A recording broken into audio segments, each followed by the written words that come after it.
Students, we met again. Students, last class में 10th standard का control and coordination वाला topic कर रहे थे।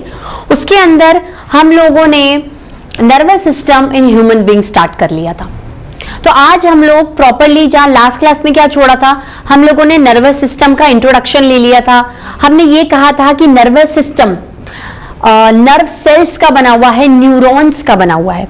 नर्व सेल्स का बना हुआ है, न्यूरॉन्स का बना हुआ है। ठीक है, तो न्यूरॉन है क्या, तो आज इसी के बारे में पढ़ना है कि एक्चुअली न्यूरॉन के बारे में पढ़ोगे, न्यूरॉन की नॉलेज होगी, तभी आप नर्वस सिस्टम के बारे में डीपली समझ पाओगे। ठीक है, तो हेडिंग क्या डलेगी?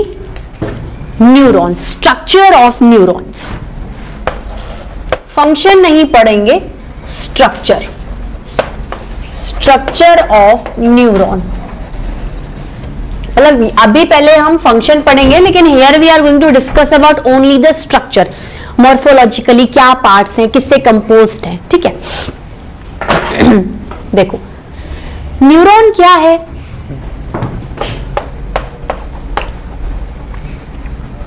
Neuron is also called as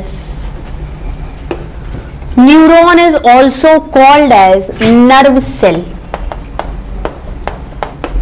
Neuron is also called as nerve cell. कोई भी सिस्टम है, ऑर्गन्स का बना हुआ है, ऑर्गन्स टिश्यू का बनता है, टिश्यू सेल का बनता है। ठीक है, न्यूरॉन को नर्व सेल बोलते हैं। ठीक है, न्यूरॉन्स किसको बना रहा है? नर्वस सिस्टम को। न्यूरॉन्स किसको बना रहा है? नर्वस सिस्टम को। ठीक है, न्यूरॉन्स क्यों? क्योंकि एक न्यूरॉन से काम नहीं चलने वाला है, हम पूरी बॉडी के सिस्टम की बात कर रहे हैं, तो हमें एक से ज्यादा न्यूरॉन्स की अवेलेबिलिटी चाहिए। तो neurons form nervous system.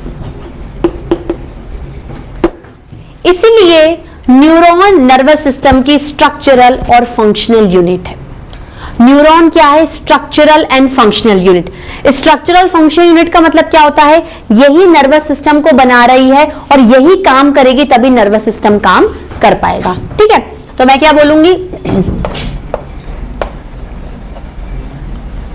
Neuron is the structural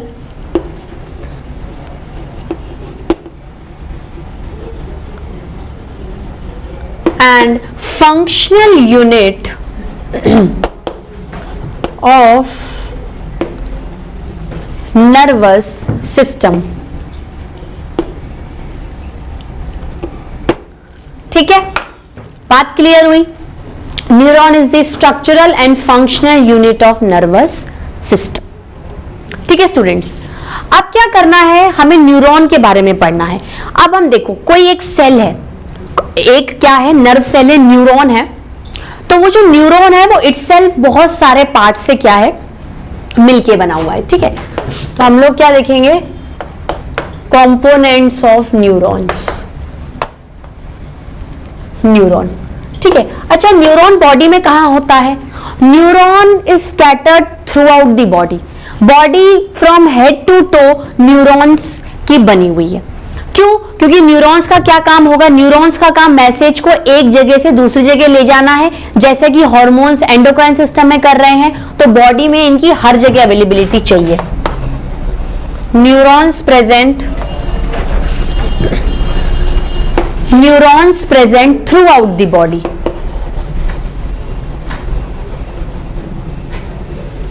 neurons present through out the body. ठीक है, अब हम क्या करेंगे? पार्ट्स के बारे में बात कर रहे हैं। पहला पार्ट का नाम है डेंड्राइट्स। पहले पार्ट का नाम क्या है? डेंड्राइट्स। दूसरे पार्ट का नाम है साइटोन। इसके बाद में डायग्राम बनाऊंगी, आपको सब समझ में आएगा। अभी आप सिर्फ कंपोनेंट्स के नाम लिखते जाइए। साइटोन, सोमा और सेल बॉडी। साइटोन, सोमा और सेल बॉडी। उसके बाद axon, then axon endings, then axon endings और finally axon bulb। ठीक है, अब आप क्या करिए, इसका स्ट्रक्चर देखिए। स्ट्रक्चर में क्या है, ये सारे कंपोनेंट्स आपको एट अ ग्लांस नजर आएंगे। ठीक है,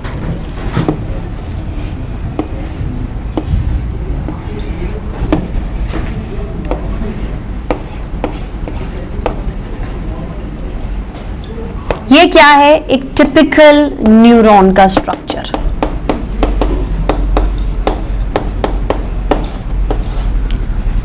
ठीक है,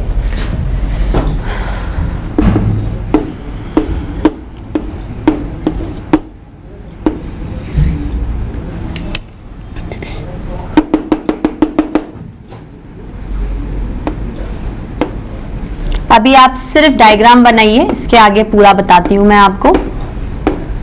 ये जो व्हाइट कलर का ब्लॉक बनाया है मैंने, इसको बोलेंगे myelin sheath. This is your axon, this is your axon endings, this is axon bulb. ठीक है, एक्सॉन बल्ब।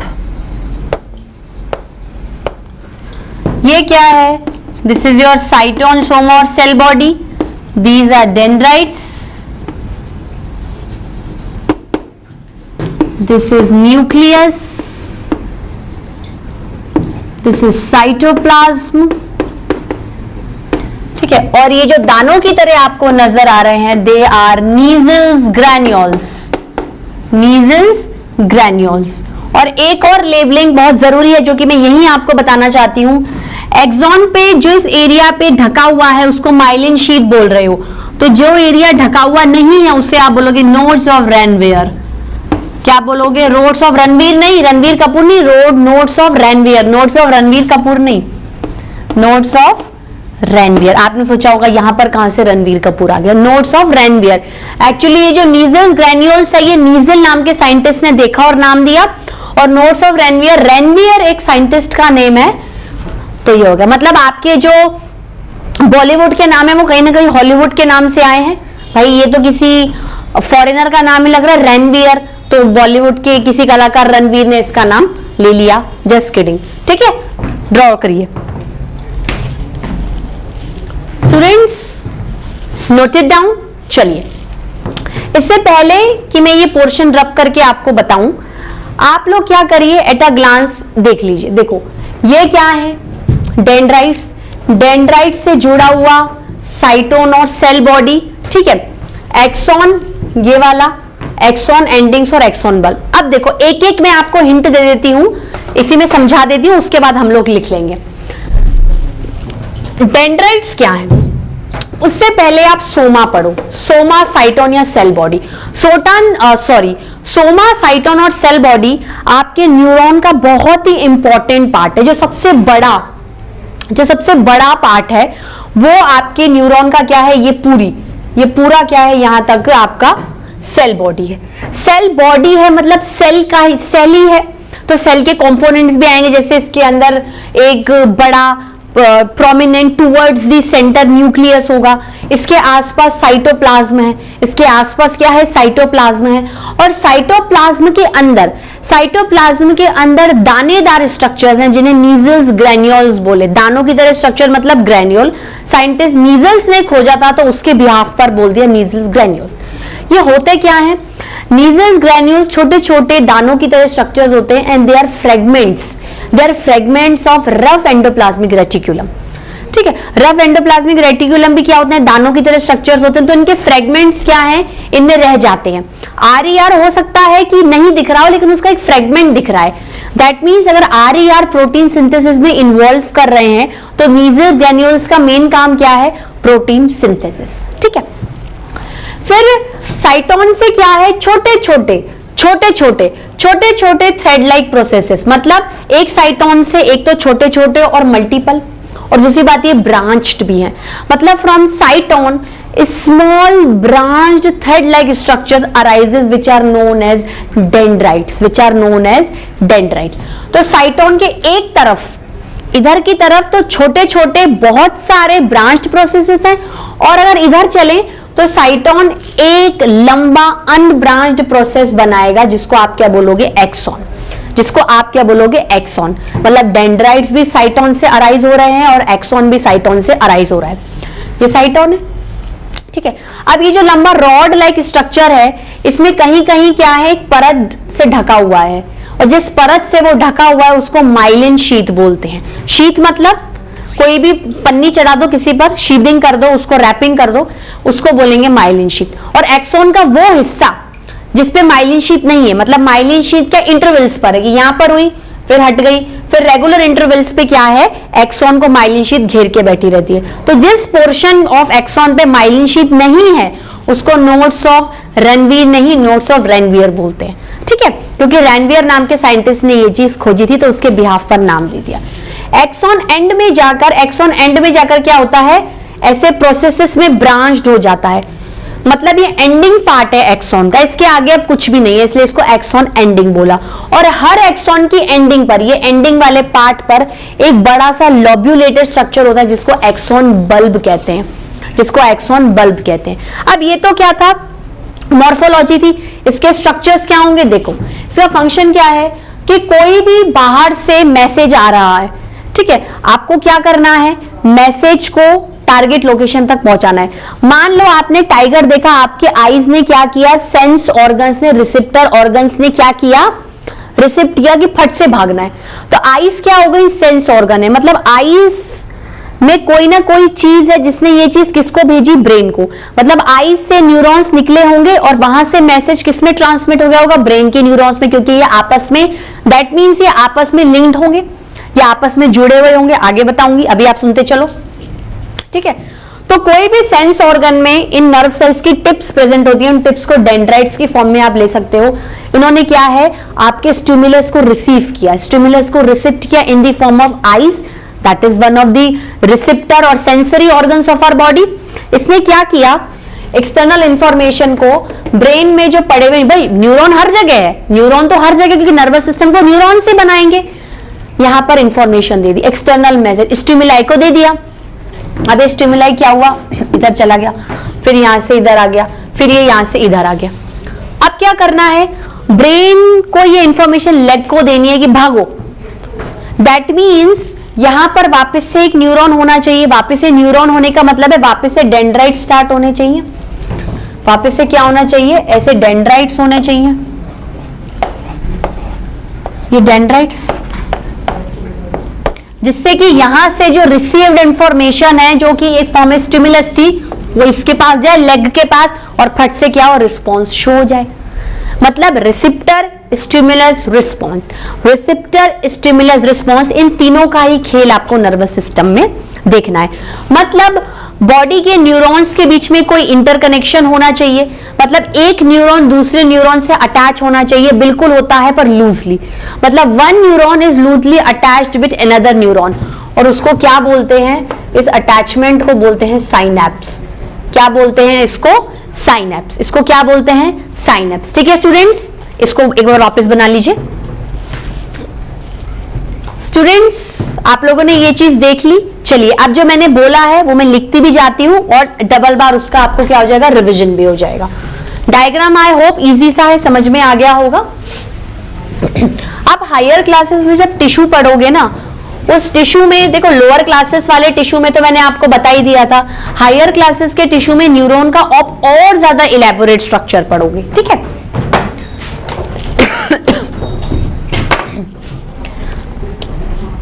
सबसे पहले क्या पढ़ने वाले हैं, साइटोन के बारे में, साइटोन, सोमा और सेल बॉडी। साइटोन, सोमा और सेल बॉडी, साइटोन, सोमा और सेल बॉडी, ये क्या है, मेन और सबसे बिगर पोर्शन है न्यूरॉन का। बाकी सब देखना छोटे छोटे प्रोसेसेस के फॉर्म में है। Main and bigger part of neuron, main and bigger part of neuron. ठीक है, और क्या कह सकते हैं, having centrally placed and prominent nucleus, अच्छा खासा बड़ा सेंटर में दिखेगा, and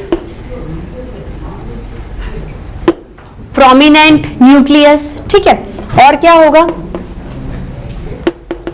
having cytoplasm around the nucleus, having cytoplasm around the nucleus, around the nucleus। ठीक है, अब इस साइटोप्लाज्म में क्या है? having measles, having measles granules, वो क्या है? fragments of RER helps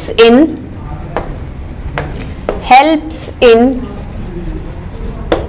protein synthesis, जिसके अवशेषी हैं या जिससे आए हैं, काम भी उसी का ही उठाया है। ठीक है, उसके बाद सेकंड क्या आता है? डेंड्राइट्स। डेंड्राइट्स क्या है? डेंड्राइट्स मैंने क्या बताए थे? Small branched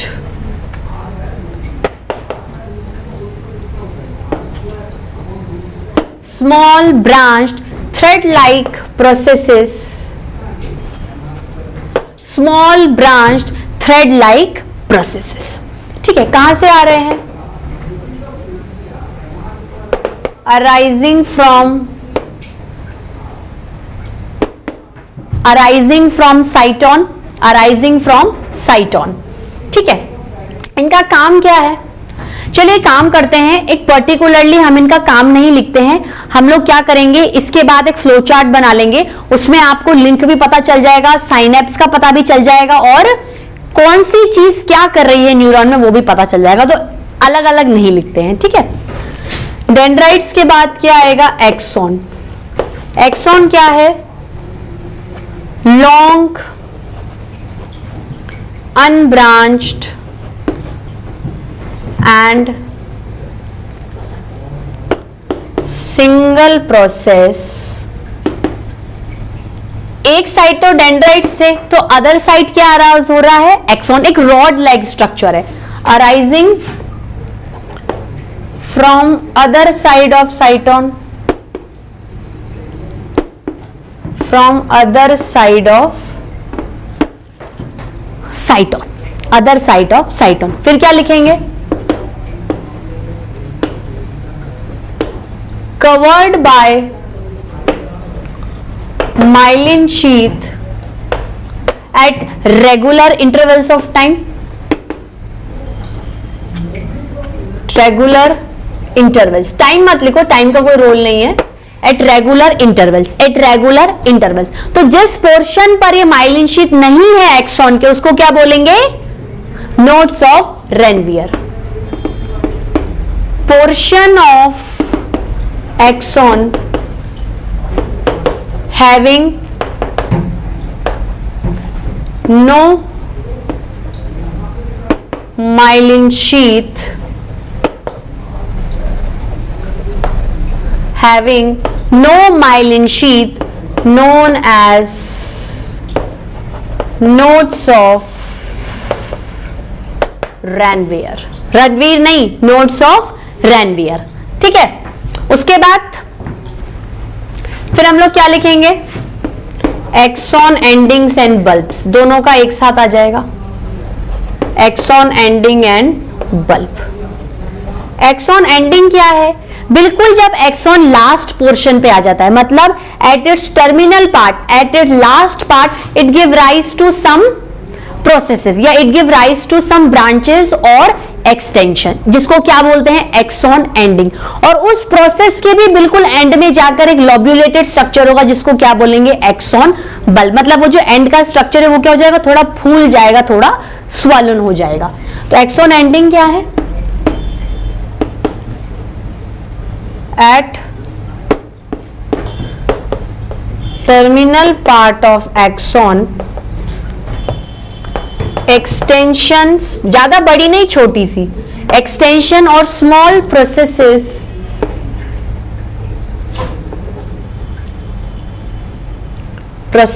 arises small processes arises called as axon endings, and at each ending swollen structure present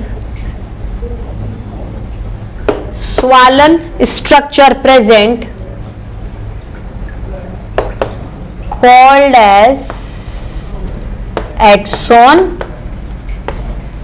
bulb. ठीक है, इंपॉर्टेंट पॉइंट्स को मैं अंडरलाइन कर देती हूँ. इजी है स्टूडेंट, जो डायग्राम बना हुआ है बस उसी के बारे में क्या कर रहे हैं, लिखते जा रहे हैं. ठीक है, ये सारे पार्ट्स कंप्लीट हो गए हैं, इसको लिख लीजिए. फिर हम लोग इसके जो ओवरऑल फंक्शनिंग को पढ़ते हैं. ठीक है स्टूडेंट्स, लिखा.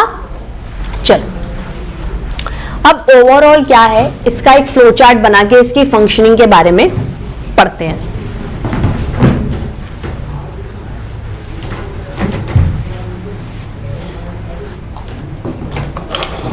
देखो क्या है, स्टार्टिंग में क्या आएंगे, डेंड्राइट्स. डेंड्राइट्स क्या कर रहे हैं, बाहर से मैसेज को रिसीव कर रहे हैं. अब नर्वस सिस्टम में मैसेज क्या होगा, इंपल्स. ठीक है,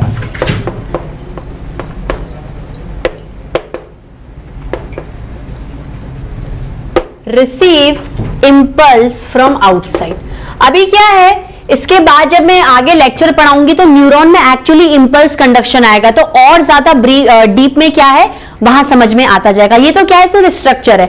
एक्चुअल फंक्शनिंग इंपल्स का जनरेशन और कंडक्शन में आपको समझ में आएगी कि कैसे न्यूरॉन बनाते हैं और कैसे न्यूरॉन मैसेज को आगे ट्रांसमिट कर देते हैं. तो रिसीव इंपल्स फ्रॉम एक्सटर्नल और आउटसाइड और आउटसाइड. ठीक है, अब क्या करेंगे,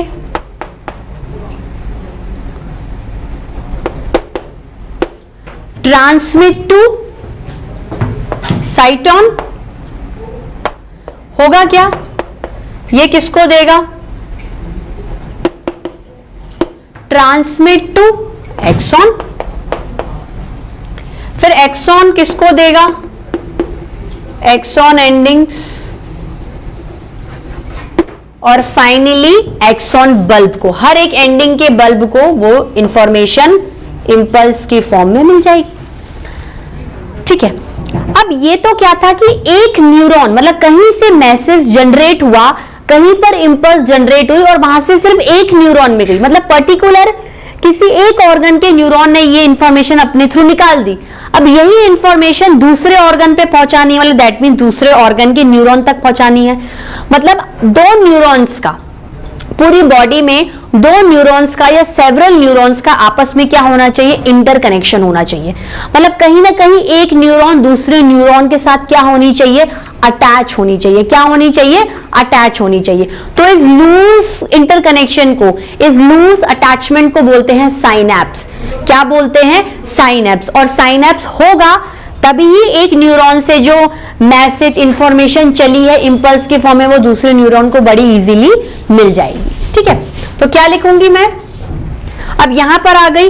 अब यहां से क्या होगा, दूसरे न्यूरॉन में इंफॉर्मेशन कैसे पहुंचेगी, दूसरे न्यूरॉन में कैसे इंफॉर्मेशन पहुंचेगी, दूसरे न्यूरॉन का डेंड्राइट से उसे रिसीव करेगा. मतलब डेंड्राइट्स के लिए चाहे कहीं से भी इंफॉर्मेशन आए, वेदर प्योरली पूरा एक्सटर्नल सोर्स से आ रही है या इंटरनली ही एक न्यूरॉन से दूसरे न्यूरॉन में जा रही है, डेंड्राइट्स तो क्या है, इंफॉर्मेशन को स्टिमुलस की फॉर्म में रिसीव करना जानते हैं, स्टिमुलस को गेन करना जानते हैं. ठीक है, तो क्या लिखूंगी मैं,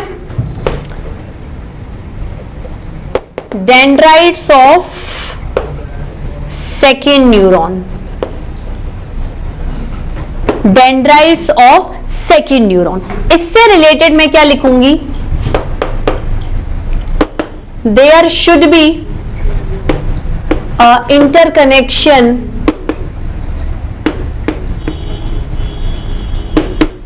between two neurons, between two neurons means 2 neurons are loosely, बिल्कुल चिपके नहीं रहेंगे कि एक्सॉन एंडिंग दूसरे डेंड्राइट से चिपक ही गई। 2 neurons are loosely attached to each other, called as, क्या बोलेंगे उस अटैचमेंट को, उस इंटरकनेक्शन को क्या बोलेंगे, उसे साइनैप्स बोलेंगे। Very very important. वैसे तो साइनैप्स के बारे में आप हायर क्लासेस में और पढ़ोगे, लेकिन अगर साइनैप्स का कॉन्सेप्ट आपको इस क्लास में क्लियर हो जाएगा तो नेक्स्ट क्लास में you can easily grip the concept of synapse. ठीक है, दैट मीन्स ये न्यूरॉन 1 है, तो इसकी जो एक्सॉन एंडिंग है ये किससे इंटरलिंक्ड है, मतलब ये क्या बना रही है, साइनैप्स, डेंड्राइट्स।